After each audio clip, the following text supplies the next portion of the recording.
Hello and welcome to Aura Talks. My name is Leandra, I'm a human design specialist and I used to work in the holistic health field. And in this video, we're actually going to talk about astrology, and I'm not a professional astrologer, but I know quite a lot about it because it's part of human design, and I'm super interested in different modalities like astrology, numerology, because they all play together and give us an even more holistic picture of who we are and how we can understand and love ourselves better. So in this video, we're going to go through all of the 12 signs, and I'm going to give you a short introduction to what all the signs mean and how you can use that for understanding yourself. And I just want to shout out that astrology is much more complex than only taking a broad description of the zodiac signs. It is a very, very ancient, very complex wisdom that has so many different parts and so many different aspects that we can look into. And if you want to know a little bit more about how astrology actually works, check my previous video on that, where I'm explaining all the details. Nevertheless, it can already help to put your foot a little bit into that subject and understand your so-called sun, moon, and rising sign, because these three signs together will make up the most energy in your chart and already give you a very good image of who you are and how you can understand and use your qualities better. The sun sign is what most people refer to as their zodiac sign. It's actually called sun sign. So that is your soul imprint. That is who you truly are on the core, the energy that you radiate out in the world. So our soul energy, basically. But we also have two different layers about that, and the other one would be the rising sign, which is making up your physical appearance, but also how you present yourself to the world, basically your identity, your personality that you put out into the world. And that is usually what people most of the time see first, and then the second layer would be the sun sign that people can see from you. And then the third layer will be the moon sign, which is your deeper part about yourself, your subconscious mind, your emotional aspects of yourself. So what is a little bit more hidden and only comes out when you know someone quite well, or when you look a little bit deeper within yourself. So we can see the first layer is the rising sign, the second layer is the sun sign, and the deepest layer is your moon sign. So if you listen to all of these three and put them together in these different layers, then you can already see what are the layers that you have about you and what is your person looking like. So we will start with the descriptions of the signs now, and we always start with Aries. So Aries starts on the 20th of March, and why do we start then? Because that's actually the beginning of the astrological year, and it starts with Aries because that's when the spring starts, at when everything starts to come back from the deadliness of the world, basically in the northern hemisphere, and the flowers will start to come out again. So Aries is a fire sign, and fire signs are here about initiation. So Aries is a starter energy that is here to bring things new into life, that start new things. They have a lot of fiery energy within them that is really here to also inspire and to bring that power into the world and to others. Therefore, they get bored quite easily, and they need a lot of activity, a lot of excitement, have a lot of different hobbies, have a lot of different things they like to do, similar to human design, maybe a manifesting generator. So they like to be in action and like to do things. As they have so much energy stored also in their body, they need to have movement on a daily level and need to exercise and get the movement get the energy into movement. The next sign that we have after that, which will start around the 20th of April, is Taurus. Taurus is an earth sign. That means that they're very, very grounded, which all earth signs are, and they love luxury. So they love all the good things in life. They love good food, they love nice clothes, they love luxurious houses, furniture, etc. So they like the good things in life, which can sometimes lead to overindulgence. So you need to be careful not to overindulge or get lazy. So Taurus likes to work hard for the things that matter to them, but then also loves to chill out and relax. They're very, very grounded people, as I was saying before, very down to earth. They like structure and they like order. Let me know in the comments if that resonates with you. Next, we have Gemini, which starts around the 20th of May. And Gemini is an air sign, so they have a very light energy about them. And Gemini is also a thinker and a communicator. They love to share ideas. They love to speak with their friends. They love to connect with others. And they have a lot of mental and energy going on. So they make great podcasters, YouTubers, any sort of forum where they can share their ideas and get into communication. Sometimes they have a little bit of a bad reputation because it's that they have the two faces. So yes, they have very two distinct sides about them, which sometimes can show up in them connecting very much with other people, but then also wanting to withdraw and wanting to have their own personal space again. So this is one way on how this Gemini two-facedness can show up. So generally speaking, air signs are very easygoing people, very light people. They love to be out and about, and they love to also help others. And next we have our dear Cancers. The Cancers will start around the 20th of June and they are homebodies. So Cancer love their home, they love family, they love having safety and security. And they have sometimes a little bit of a struggle going and showing themselves to the world because they always have then again the feeling they need to withdraw. They will be very, very caring and very nurturing people who give a lot of energy, give a lot of nurturing, give a lot of help to other people. So they might be in the health professions or also stay-at-home moms or dads, and really love to take care of people. In the downside, in the shadow, they can be very emotional, or they can be a very emotional empath who feel like shaken from one side to the other. That can really bring them off path. And next we have our dear Leos. Leo are fire signs again, and Leo love to show themselves. They love to go out in the world and be the center of attention. They love to stimulate others as well and love to be entertainers. So a lot of people in the public eye are Leo, sun, moons or risings. So they need a lot of affection, they need a lot of love, they need a lot of attention, they need a lot of care, but they're here to show something to the world, to entertain the world. So maybe you might be an actor or an actress, or you might be someone in the public eye if you're a Leo, or you might just have a lot of energy that you want to inspire others with and that you want to share with the world.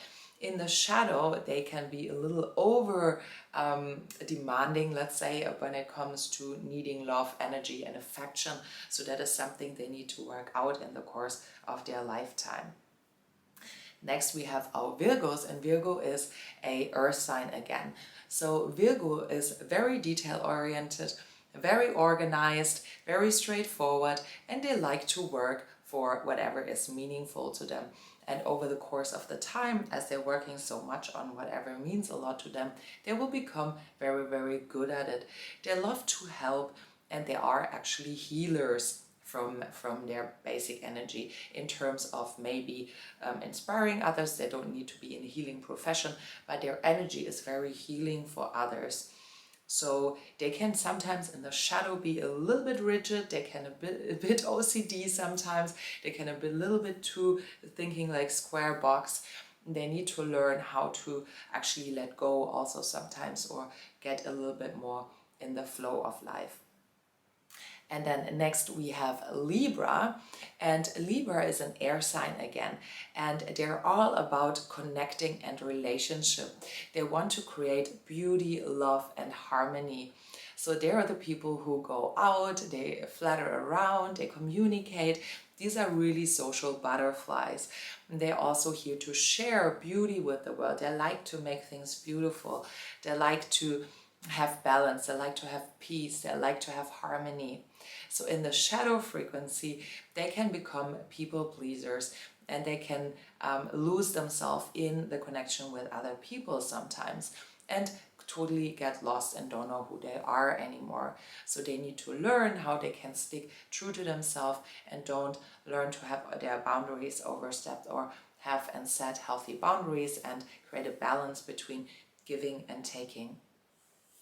And then next we have our dear Scorpios, and Scorpios are very mystical, very deep thinkers, very dramatic sometimes, and they often get a very bad reputation because they can sting, right?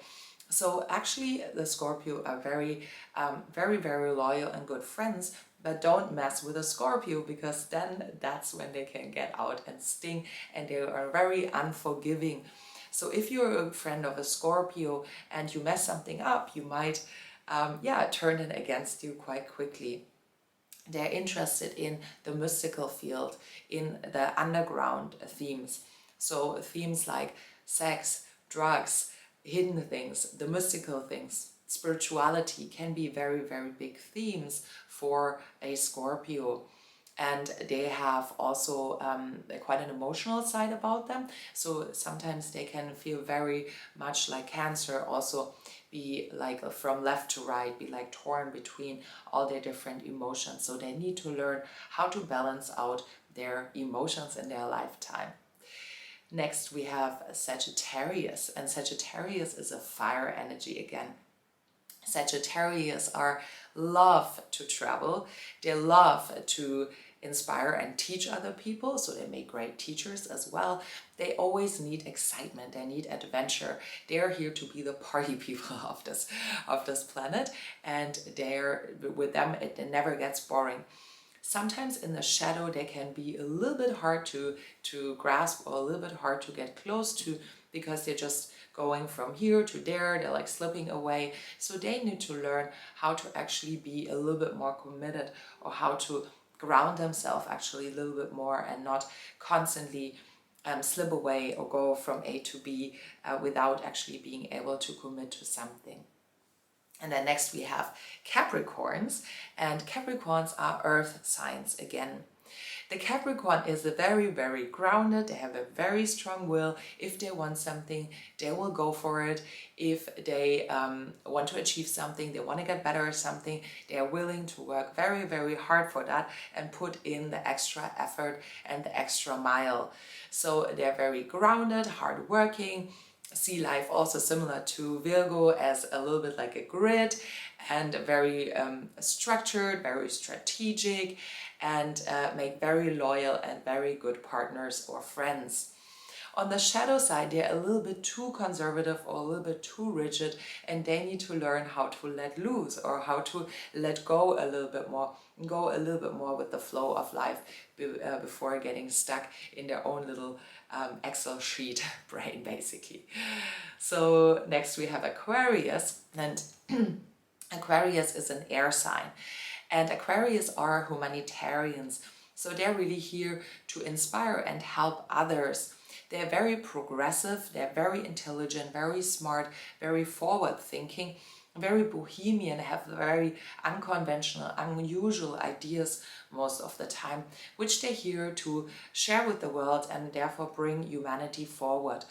They're very connected to technology and communication again, and being of service, being of help for humanity, for others, is a huge theme for Aquarians. In the shadow, they're a little bit more hard to ground. They're very much floaty, up in their own bubble, up in the air, and not really connected to reality. So they're just drifting somewhere up in space, or up in their own little bubble, or in their own ideas. And therefore maybe relationships, committed relationships, might be sometimes a little bit difficult for them if they're too much up in their own space, because they need more grounding in that sense, or they need a little bit more of that commitment energy. So that's what they need to learn in this lifetime. And then last but not least, we have our dear Pisces, and Pisces are very wise and sensitive souls. So they're the last sign on the wheel, which means they have gone through all the wheel. And therefore, they're the really wise ones, the spiritual ones, the ones that have great intuitive insights, great intuition, great deeper knowledge. Often they're very spiritual or very religious, for example. That's why Jesus has also the sign of the Pisces as its symbol. And they're very, very empathic and sensitive.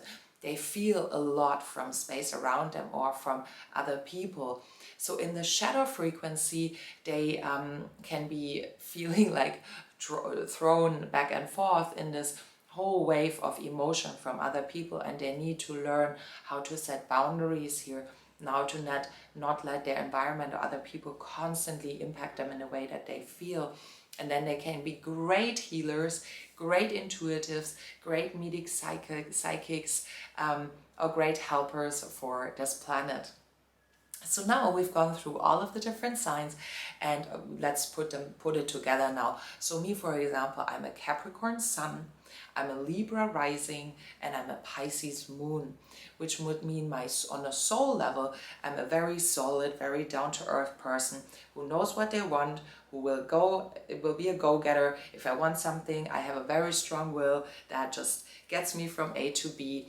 Sometimes I can be a little bit too structured, a little bit too much in my grid of how I want to have things work or how I want things to be done. But my rising sign is Libra, so it's all about communication, being a social butterfly. So I love to just go out and connect with people, talk with people, creating beauty around myself, having everything look nice, dressing nice, doing nice hair, makeup, whatever.